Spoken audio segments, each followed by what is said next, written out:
wabarakatuh. Pagi-pagi minum air hangat biar manis tambah coba. Assalamualaikum wahai sahabat, mari kita belajar dengan semangat. Assalamualaikum warahmatullahi wabarakatuh. Selamat pagi Bapak Ibu GPAP yang luar biasa. Apa kabar hari ini? Ya alhamdulillah luar biasa. Allahu Akbar. Ya, Bapak Ibu yang saya banggakan, tadi pagi sudah absen. Oh iya, terima kasih sudah hadir hari ini. Pesertanya yang berapa orang? 20 orang sudah hadir semua. Alhamdulillah sudah hadir semuanya. Dan alhamdulillah yang kita panjatkan puji syukur kehadirat Allah karena pada pagi hari ini kita bisa diberi kesempatan sama Allah untuk bersilaturahmi bersama-sama saya dengan yang lainnya untuk mengikuti kegiatan BIMTEK pada pagi hari ini. Dan saya harapkan semuanya tetap bersemangat sampai acara ini selesai. Oke, sebelum kita mulai kita berdoa dulu Bapak Ibu. Oke, berdoa mulai. Berdoa selesai. Bapak Ibu yang saya banggakan, sebelumnya sudah kenal dengan saya? Sudah? Oh, belum kenal sama saya? Oke, saya perkenalkan, nama saya Nini Sulistiowati, saya dari Kabupaten Tulungagung. Nanti kalau misalkan lewat ke Tulungagung bisa mampir ke tempat saya ya, silakan. Rumah saya terbuka untuk semuanya. Oke, pada materi hari ini yaitu kita akan menyampaikan materi konsep model pembelajaran.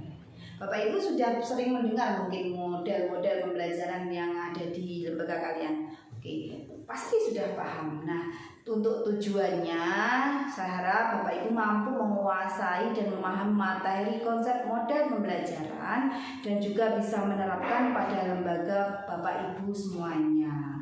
Karena ilmu yang kita dapat kalau bisa terapkan atau kita aplikasikan ke lembaga masing-masing. Nah, Bapak Ibu sudah paham tentang model pembelajaran? Coba mungkin bisa 1 atau 2 orang atau 3 orang bisa angkat tangan, bisa menjelaskan kepada saya tentang apa definisi dari model pembelajaran. Oke, monggo Ibu siapa dari mana sebutkan kemudian jelaskan. Oke, ya ternyata Bu ini luar biasa. Mungkin yang lainnya bisa nambah. Oke, silakan Bapak Zidan, silakan. Oke. Terima kasih Bapak Zidan dan terima kasih Bapak Ibu yang lainnya. Alhamdulillah di sini sangat luar biasa. Semua sudah memahami tentang model pembelajaran. Di sini saya hanya menyimpulkan kalau model pembelajaran adalah kerangka konseptual yang digunakan sebagai pedoman dalam melakukan pembelajaran yang disusun oleh secara sistematis untuk mencapai tujuan belajar yang menyangkut sintaksis, sistem sosial, prinsip reaksi, dan sistem pendukung. Nah, itu adalah rangkuman dari definisi model pembelajaran. Kita lanjutkan Bapak Ibu. Nah, selanjutnya adalah kita akan mempelajari tentang teori-teori belajar. Bapak Ibu paham apa arti dari definisi belajar sendiri? Iya, belajar itu pasti dari tidak tahu menjadi tahu. Banyak teori-teori yang dikembangkan oleh para ahli. Mungkin Bapak Ibu ada yang sudah paham teori apa saja yang mungkin Bapak Ibu ketahui.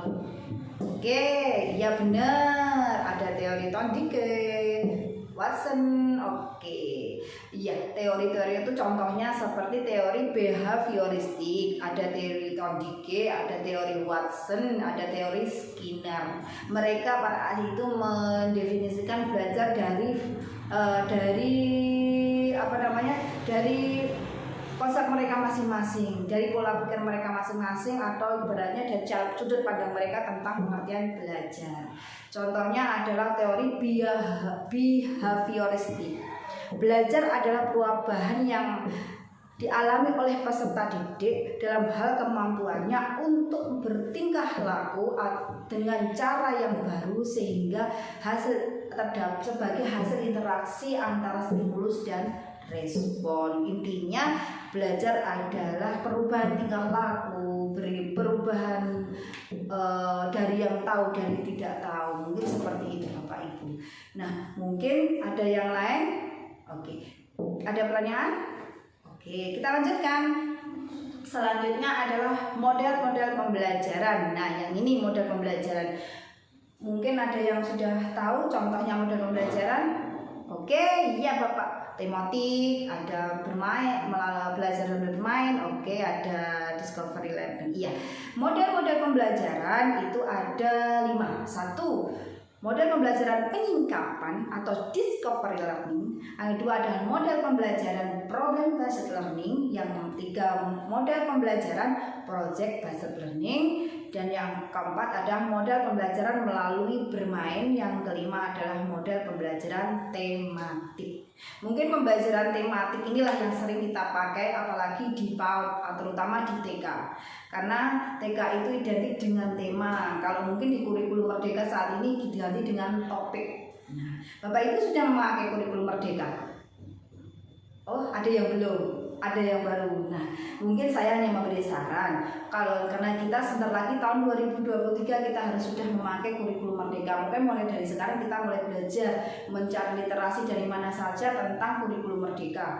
Bagaimana cara membuatnya, kurikulumnya bagaimana, prosesnya bagaimana. Kita coba banyak sekali di dalam dalam link-link yang ada itu tentang kurikulum Merdeka. Kita masukkan model-model itu di dalam kurikulum Merdeka. Kita belajar dari sekarang. Nanti pada waktu kita harus memakai itu kita sudah paham. Oke, Bapak Ibu sudah paham? Oke, kita lanjutkan.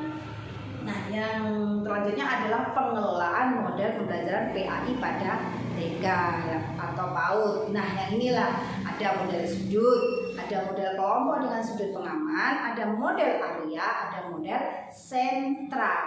Bapak Ibu di sini lembaganya pakai model apa? Oke, model sudut, ada model kelompok dengan pengaman, ada area. Oke, terima kasih. Luar biasa. Ternyata semuanya hebat-hebat. Nah, mungkin pada saat ini model yang paling sering dipakai di TK-TK yang mungkin kecil, Dharma Wanita atau lain itu adalah model kelompok dengan sudut mengaman. Karena tidak terlalu membantukan yang tempat yang luas. Tapi kalau model sudut, area, sentra itu membutuhkan sarana dan prasarana yang lengkap atau yang luas. Kalau tempatnya tidak luas, kita tidak bisa pakai model itu. Itu mungkin kekurangannya seperti itu. Tapi walaupun tidak luas, kita bisa memakai model itu. Kita antisipasi, kita sikapi bagaimana cara mungkin. Cuman mungkin hasilnya tidak sebagus dengan yang sarana dan prasarananya lebih lengkap. Di sini Bapak Ibu pakai model apa? Sentra. Oke, selanjutnya. Oke, kita lanjutkan. Bapak Ibu sudah. Kita lanjutkan ya. Selanjutnya materi berikutnya. Oke. Oh, ada pertanyaan? Iya. Oh iya, oke. Silahkan. Kita model pembelajaran kelompok dengan pengaman mungkin bisa menjelaskan tentang pengertiannya. Bu Ina? Oh ya, silahkan. Oke. Oh iya Bang. Oke, kita lanjutkan. Oke, kita lanjutkan Bapak Ibu. Yang selanjutnya adalah prinsip dasar pembelajaran PAI pada PAUD dan TK. Ada berapa prinsipnya?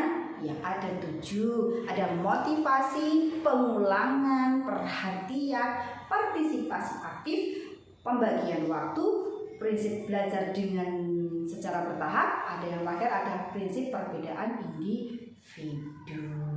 Yang pertama adalah prinsip motivasi. Intinya kita sebagai guru adalah sebagai motivator kepada anak. Anak itu di masa golden age itu masa anak-anak itu hanya ingin bermain. Kalau disuruh belajar pasti susah. Makanya kita sebagai guru harus pandai untuk memotivasi mereka untuk belajar, terutama di sekolah Bapak Ibu. Oke, seperti itu. Nah, oke, selanjutnya kita akan diskusi ya Bapak Ibu. Kita diskusi bersama-sama. Kita kalau anggotanya ada 20, kita bagi menjadi 5 saja. Oke, silahkan dibagi bebas semuanya. Gimana? Nanti ketua-ketuanya bisa ke saya akan memberikan LK, lembar kerja yang bisa panjenengan isi. Nanti materinya bisa diambil dari modul yang sudah saya bagikan tadi, dan juga bisa panjenengan mencari sumber-sumber lain atau di Google itu aja luar biasa. HP-nya bisa dipakai untuk mencari jawabannya, itu saya bebas. Yang penting Bapak bisa memahami dengan seperti itu, nanti belajarnya akan lebih luas. Tidak hanya terfokus pada modul yang sudah saya berikan. Oke, silakan berdiskusi. Iya, Bapak Ibu sudah semuanya, alhamdulillah semuanya sudah bagus-bagus, sudah mengumpulkan hasilnya. Sekarang kita waktunya presentasi. Bapak Ibu, sekarang presentasi siapa yang duluan? Monggo. Oh iya, kelompok 2, silahkan presentasi ke depan. Kemudian sebutkan namanya sama kelompoknya biar semuanya kenal kelompoknya siapa saja namanya, atau yang lainnya bisa maju di sampingnya. Biar tahu wajahnya siapa yang mempresentasikan. Oke, silahkan. Iya, good job untuk kelompok 2, bagus luar biasa sudah mempresentasikan. Mungkin kelompok lagi bisa menambahi atau memberikan saran atau ada pertanyaan, silahkan. Iya, bagus. Ya, silahkan, monggo. Ya, bagus sekali ya, luar biasa. Semuanya sudah berani mempresentasikan, sudah hebat-hebat semuanya, dan jawabannya sudah melebihi apa dari yang saya pikirkan, atau mungkin karena panjenengan pandai berliterasi di media sosial, jadi semuanya bisa menjawab semua pertanyaan dan lembar kerja yang sudah saya berikan. Oke, kesimpulannya Bapak Ibu, konsep model pembelajaran itu sangat penting kita laksanakan di lembaga kita, di sekolah-sekolah kita. Karena kalau kita tidak memakai model pembelajaran di sekolah, mungkin pembelajaran kita di sekolah itu monoton. Hanya itu saja, tidak menarik siswa tidak mau belajar, seperti itu. Jadi model pembelajaran seperti kita membuat sayur asam tanpa garam.